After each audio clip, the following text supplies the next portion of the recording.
Uttarandhra teachers MLC ఎన్నికలు ప్రశాంతంగా జరిగాయని ఎన్నికల రిటర్నింగ్ అధికారి కలెక్టర్ హరీందర్ ప్రసాద్ అన్నారు. ఉత్తరాంధ్ర టీచర్స్ ఎమ్మెల్సీగా గెలుపొందిన గాదే శ్రీనివాసులు నాయుడుకు ఎన్నికల కమిషన్ తరపున సర్టిఫికేట్ ఇవ్వడం జరిగిందన్నారు.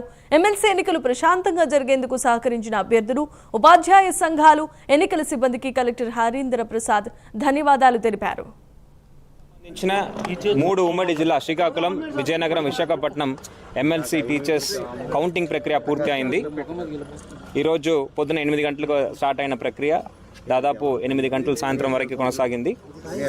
ఈ ఎన్నికల్లో గాదే శ్రీనివాస్ నాయుడు గారు ఎక్కువ ఓటు పొంది విన్నర్గా డిక్లేర్ చేయడం జరిగింది.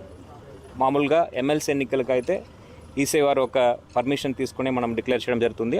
అందువల్ల మనము 8:30 కల్లా పూర్తి అవగానే కూడా వెంటనే మనము పర్మిషన్ కోసం రాయడం జరిగింది. పర్మిషన్ రాగానే వారికి ఎలక్షన్ సర్టిఫికేట్ కూడా అందజేయడం జరిగింది. ఈ ఎన్నికల్లో మీరు చూస్తే దాదాపు 10 మంది బరిలో ఉండేవారు. ఎన్నికల్లో 92.4% పైన ఓట్లు నమోదైనాయి. దీనికి పూర్తి స్థాయిలో సహకారం అందించిన టీచర్స్ ప్రతి ఒక్కరికి కూడా పేరు పైన ధన్యవాదాలు తెలియజేస్తున్నాను. అదేవిధంగా ఈ కౌంటింగ్ ప్రక్రియ, ఎంటైర్ ఎలక్షన్ ప్రాసెస్ కూడా చాలా పీస్ఫుల్గా, ట్రాన్స్పరెంట్గా జరగడానికి పూర్తి సహకారం అందించిన కంటెస్టింగ్ క్యాండిడేట్స్ అందరికీ కూడా పేరు పైన ధన్యవాదాలు తెలియజేస్తున్నాను.